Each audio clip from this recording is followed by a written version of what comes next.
तो चलिए आज की वीडियो में हम जानेंगे सर्किट ब्रेकर के बारे में। तो यहाँ पर एमसीबी है, मिनिएचर सर्किट ब्रेकर, एमसीसीबी है, मॉड्यूल्ड के सर्किट ब्रेकर, एमपीसीबी है, motor protection circuit breaker, RCCB है, रेसिडुअल करंट सर्किट ब्रेकर, और यहाँ पर ईएलसीबी है, अर्थ लीकेज सर्किट ब्रेकर।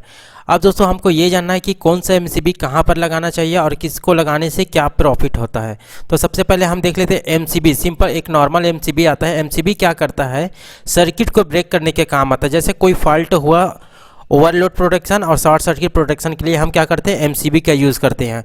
अब यहाँ पर देख सकते हैं ये नीचे में क्या करते हैं, हम इनपुट देते हैं जैसे, और यहाँ पर आउटपुट देते हैं। अब इनपुट और आउटपुट क्या होता है, यहाँ पर क्या कनेक्ट होगा, यहाँ पर से आकर के मीटर से जो लाइन आएगा, करंट सप्लाई आएगा, वो यहाँ पर से आकर के सभी में कनेक्ट होगा और यहाँ से हमारे घर में जाएगा वायरिंग के थ्रू, यहाँ पर से डायरेक्टली हमारे घर में चले जाएगा। अब दोस्तों एमसीबी में क्या होता है, एमसीबी में अभी मैं आपको थोड़ा सा यहाँ बड़ा करके दिखा देता हूँ। यहाँ पर लिखा हुआ है D32। तो डी का मतलब क्या होता है, डी का मतलब होता है टाइप हो गया। ये क्या होता है हमारा BCDKZ होता है, टाइप है ये। और यहाँ पर 32 का मतलब होता है 32 एम्पियर, 32 एम्पियर तक का करंट के लिए ये बना है। जैसे इसके 32, 33, 34, 35 होगा तो ये ऑटोमेटिकली ट्रिप कर देगा। तो इसी रेंज के लिए है ये। और यहाँ पर नीचे में लिखा है 10,000, इनका मतलब होता है एम्पियर, 10,000 एम्पियर। ये क्या करता है, शॉर्ट सर्किट में आता है। जब दो फेस आपस में चिपक जाते हैं तो यहाँ पर क्या होता है, शॉर्ट सर्किट होता है, तो वहाँ पर हज़ारों में करंट उत्पन्न होता है। तो यहाँ पर क्या होता है, 10,000 एम्पियर करंट को ये एमसीबी सहन कर सकते हैं। और ये जो 3 लिखा है ये क्या होता है, टाइम है, उनका मतलब इतने टाइम तक वो करेगा ट्रिप। तो यहाँ पर ये आप देख लिए, इसको पढ़ना आ गया तो आप एमसीबी आसानी से लगा सकते हैं। अब हम जानेंगे दोस्तों कौन सा एमसीबी कहाँ पर लगाते हैं। तो सबसे पहले एमसीबी का काम होता है प्रोटेक्शन के लिए। तो एक होता है ओवरलोड प्रोटेक्शन और एक होता है शॉर्ट सर्किट प्रोटेक्शन। अब हम जानते हैं यहाँ पर दोस्तों कि कौन सा एमसीबी कहाँ पर लगाते हैं और क्यों लगाना चाहिए। तो सबसे पहले हम यहाँ पर देख सकते हैं, यहाँ पर हो गया टाइप, हो गया ट्रिपिंग करंट, हो गया ऑपरेटिंग टाइम, हो गया और यूज़। तो सबसे पहले बी टाइप को देखते हैं। तो बी टाइप के लिए क्या है हमारा, ये एमसीबी हो गया। बी टाइप के लिए यहाँ पर लिखा है B6 और 10,000 एम्पियर यहाँ पर। तो टाइप में बी टाइप हो गया। यहाँ पर ट्रिपिंग करंट दिया 3 से 4 गुना। अब दोस्तों ट्रिपिंग करंट क्या होता है, जैसे हमारे यहाँ पर 6 एम्पियर के ये एमसीबी है, यहाँ पर B6 लिखा हुआ है। तो 6 एम्पियर जैसे ये क्या करेगा, 6 से 3 से 4 गुना, तो 6 × 18, जैसे 18 एम्पियर या तो फिर 24 एम्पियर होगा तो वहाँ पर हमारा एमसीबी ट्रिप हो जाएगा। इसी का मतलब है 3 से 4 टाइम। तो जैसे 6 एम्पियर का एमसीबी है तो इससे 3 से 4 गुना कर देंगे, 6 × 18 एम्पियर जैसे लेगा वो ऑटोमेटिक ट्रिप कर लेगा। 6 से 4 के बीच में होता है। उसी तरह ऑपरेटिंग टाइम है। अब ऑपरेटिंग टाइम क्या होता है, जैसे ये ज़्यादा करंट लेने लगेगा तो तुरंत ट्रिप करेगा, मतलब 1 सेकेंड से भी कम समय में करेगा, 0.04 to 10 सेकेंड। और ये होता है डोमेस्टिक यूज़ के लिए। ये क्या होता है, घर के लिए यूज़ होता है। ये जैसे घर के लिए ये बी टाइप बहुत ही बेस्ट एमसीबी है। जितना भी है घर के लिए, तो हमको छोटा घर है तो उनके लिए ये एमसीबी हमको लगाना चाहिए, क्योंकि इनका ट्रिपिंग करंट और ऑपरेटिंग टाइम बहुत अच्छा है और घर के लिए ही बना है। उसी तरह हम देख लेते हैं सी टाइप का। यहाँ पर देख सकते हैं सी टाइप, यहाँ पर है एमसीबी C63। उसी तरह यहाँ पर है ट्रिपिंग टाइम है 5 से 10 टाइम और यहाँ ऑपरेटिंग टाइम है 0.04 से 6 सेकेंड। ये दोस्तों क्या है, 5 से 10 टाइम ले रहा है, तो ये क्या है, बहुत ज़्यादा करंट लेगा। तो क्या घर के लिए क्या होता है, जल्दी ट्रिप करना है हमको, जैसे ज़्यादा एम्पियर लिया तो कुछ भी हमारे बहुत सारे इक्विपमेंट रहते हैं तो उड़े ना करके जल्दी ट्रिप करे। लेकिन यहाँ पर 5 से 10 है तो यहाँ पर टाइम बढ़ गया है, तो ज़्यादा से ज़्यादा तो ये क्या करेगा, इंडस्ट्रियल या कमर्शियल के लिए यूज़ होगा। तो यहाँ पर से उसी तरह यहाँ पर आप देख सकते हैं डी टाइप। डी टाइप में क्या है, 10 से 20 टाइम। जैसे हमारा 10 एम्पियर का हमारा कोई एमसीबी है तो ये 10 गुना मतलब 100 एम्पियर होगा तभी ट्रिप करेगा, 10 टाइम से 20 टाइम में। तो ये क्या करते हैं, और इनका ऑपरेटिंग टाइम 0.04 से 4 सेकेंड है, बहुत जल्दी ऑपरेट करता है। ऐसे एमसीबी को हम मोटर या हेवी मशीन चलाने के लिए यूज़ करते हैं, क्योंकि मोटर जब चालू करते हैं तो स्टार्टिंग करंट बहुत ज़्यादा होता है। सडनली चालू करेंगे तो वो क्या है, रोटेट होने में लगाता है तो वो बहुत ज़्यादा करंट लेता है। और अगर हम नॉर्मल इस तरह से लगा देंगे तो वो क्या करेगा, बार बार ट्रिप करेगा, क्योंकि ये 10 से 20 टाइम ज़्यादा करंट लेता है। तो मोटर भी स्टार्टिंग में ज़्यादा लेता है तो तुरंत ट्रिप कर लेगा सिंपल में लगाएंगे तो, अगर हेवी मोटर है तो। और उसी तरह ये बहुत ही जल्दी ट्रिप होगा, क्योंकि अगर हमारा मोटर है तो कुछ फाल्ट हुआ तो क्या है, जल्दी से जल्दी ट्रिप करना चाहिए। तो 0.04 से 4 सेकेंड में ट्रिप करना है, तभी हमारा मोटर प्रोटेक्ट रहेगा।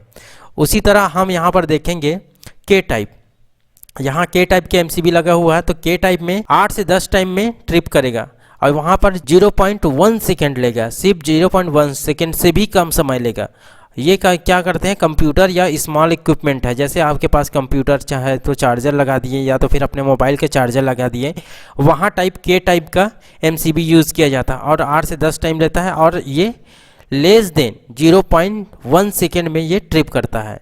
तो ये हमारी स्मॉल इक्विपमेंट जैसे कंप्यूटर, लैपटॉप जितने भी है उसमें हम इसको कनेक्ट कर सकते हैं। अब उसी तरह है यहाँ पर जेट टाइप, 2 से 3 टाइम ज़्यादा करंट लेगा और ये लेस देन 0.1 सेकेंड में ट्रिप कर देगा। ये सेमीकंडक्टर डिवाइस के लिए यूज़ किया जाता है। यहाँ पर देख सकते हैं जेट 10 एम्पियर, तो 10 एम्पियर का है और ये यहाँ पर आप देख सकते हैं 10,000 एम्पियर करंट सहन कर सकता है। और यहाँ पर टाइम नहीं दिया है क्योंकि ये लेस देन 0.1 सेकेंड है, इसलिए इसमें समय नहीं दिया है। तो आप इतना जान लिए। अगर घर के लिए यूज़ करना चाहते हैं तो बी टाइप सही है आपके लिए, और अगर बी टाइप नहीं है तो सी टाइप लगा सकते हैं, लेकिन आपको डी टाइप यूज़ नहीं करना है, क्योंकि अगर 10 से 20 ज़्यादा करंट लेगा तो हमारा जो स्मॉल इक्विपमेंट रहता है घर में वो सारे चीज़ें उड़ जाएंगे, इसलिए हमको डी टाइप नहीं लगाना है। और के टाइप हमको इसलिए नहीं लगाना रहता क्योंकि ये बहुत जल्दी ट्रिप करता है। थोड़ा भी फॉल्ट हुआ तो ये क्या ट्रिप कर देगा। आप सपोज आपके घर में कोई गीज़र या तो बहुत इंडक्शन है तो वहाँ पर वो क्या करता है, ज़्यादा करंट लेता है तो वो बहुत जल्दी ट्रिप कर देगा। तो ये स्मॉल इक्विपमेंट के लिए रहता है। तो ये कूलर हो गया, बड़ा हेवी कूलर हो गया, ये सब में बहुत जल्दी ट्रिप कर देगा। तो आपको बार बार एमसीबी ट्रिप करेगा तो बार बार उठाना पड़ेगा। MCB miniature circuit breaker, miniature circuit breaker MCB का यूज़ हम जनरली ओवरलोड या तो शॉर्ट सर्किट को बचाने के लिए अपने घरों में यूज़ करते हैं। जहां पर जितना रिक्वायरमेंट रहता है उतने का एमसीबी हम वहां लगाते हैं। तो जनरली हम घर में हमारे जो सर्किट रहता है उनको ब्रेक करने के लिए हम क्या करते हैं, एमसीबी लगाते हैं। जब भी हमारे 2 वायर आपस में चिपक जाते हैं तब, या तो फिर करेंट बढ़ जाता है तब। अगर ये एमसीबी नहीं रहेगा तो हमारे जितने भी घर में इक्विपमेंट लगा है सारे के सारे वहाँ पर फॉल्ट हो जाएंगे। तो यहाँ पर क्या करता है, ये एमसीबी हमको उनसे बचाता है। MCCB module case circuit breaker. अब मैं सबसे पहले बता देता हूँ, जहाँ पर हम एमसीबी का यूज़ नहीं करते हैं वहाँ हम एमसीसीबी का यूज़ करते हैं। मतलब इनका मतलब ये है, जहाँ पर ज़्यादा लोड की ज़रूरत है या तो फिर ज़्यादा करंट है, या तो फिर जहाँ पर सबसे ज़्यादा यूज़ इनका इंडस्ट्रियल या कमर्शियल यूज़ के लिए होता है, जैसे बड़ा बड़ा कॉम्प्लेक्स हो गया, शॉपिंग मॉल हो गया, या तो फिर बड़ा बड़ा इंडस्ट्री एरिया में होता है। तो यहाँ पर ज़्यादा मात्रा में करंट, जहाँ पर बहुत ज़्यादा मात्रा में करंट का यूज़ होता है वहाँ पर, या तो फिर ज़्यादा बड़ा बड़ा लोड रहता है, हेवी इक्विपमेंट लगा रहता है, वहाँ पर हम एमसीसीबी का यूज़ करते हैं।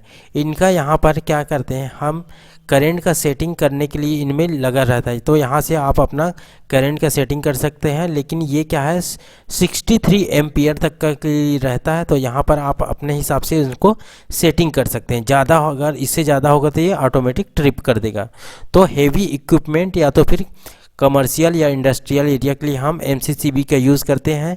हम एमसीबी का यूज़ भी कर सकते हैं, लेकिन वहाँ पर एमसीबी उतना क्षमता का नहीं रहता क्योंकि वो बार बार ट्रिप होगा, तो वहाँ पर हम एमसीसीबी यूज़ करेंगे। उसी तरह हम MPCB motor protection circuit breaker, motor protection circuit breaker से ही पता चल रहा है कि मोटर को प्रोटेक्ट करने के लिए लगाया जाने वाला उपकरण। तो जैसे आप मोटर यूज़ कर चलाते हैं तो वहाँ पर क्या है, मोटर को जब भी चालू करते हैं तो वो स्टार्टिंग में बहुत ज़्यादा करंट लेता है।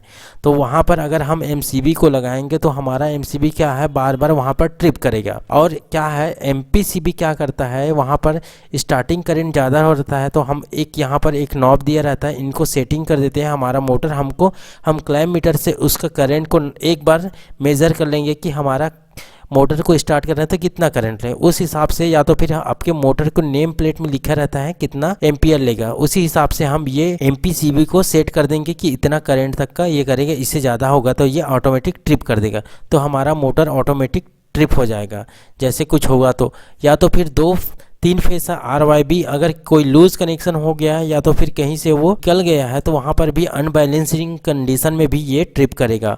और साथ में कुछ भी फॉल्ट हो तो हमारे मोटर को ये आसानी से प्रोटेक्ट कर लेता है। तो जहाँ पर भी आप हेवी मोटर लगाएं वहाँ पर आप एमपीसीबी जरूर लगाएं। RCCB residual current circuit breaker, ये क्या करता है दोस्तों, इलेक्ट्रिक शॉक से बचाता है। अगर आप इसको घर में नहीं लगाएं तो कुछ नहीं लगाएं, क्योंकि ये सबसे बेस्ट प्रोटेक्शन है। अगर आपके घर में कोई बच्चा कुछ वायर को छू लेता है या कुछ कर लेता है, या तो आप ही सफाई करते टाइम वायर को छू लेते हो, तो ये क्या करता है, आपको शॉक से बचाएगा। मतलब ये तुरंत ट्रिप कर देगा और आपका कनेक्शन वहाँ से ब्रेक हो जाएगा। अब बचाता कैसे बता देता हूँ।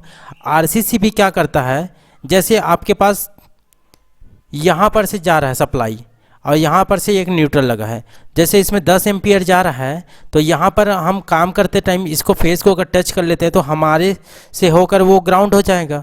तो यहाँ पर जैसे आकर के जाएगा तो न्यूट्रल में जाएगा तो 9.99 एम्पियर आ रहा है। 10 यहाँ से जा रहा है लेकिन 10 यहाँ आना चाहिए, लेकिन 9.99 आ रहा है। 1% आपका करंट नीचे अर्थ हो गया, तो इनको पता चल जाता है कि यहाँ से कुछ ना कुछ फॉल्ट हुआ, तो इनको ट्रिप करो, तो ये तुरंत ट्रिप कर देता है।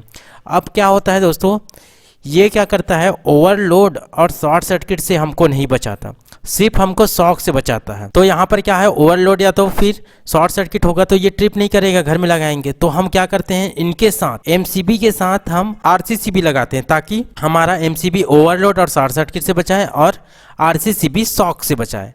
तब आप पूरा सेफ्टी यूज़ कर सकते हैं। तो हर किसी के घर में MCB और RCCB जरूर लगाना चाहिए। ELCB अर्थ लीकेज सर्किट ब्रेकर, RCCB और ELCB एक ही है, लेकिन एक ही ऐसा है, पहले क्या था, ELCB चलता था, तो ELCB में कुछ कमियां थी जिसको दूर करके RCCB बनाया गया, तो दोनों का काम एक ही है। अब ELCB बंद हो गया, उसके जगह RCCB यूज़ किया जाता है।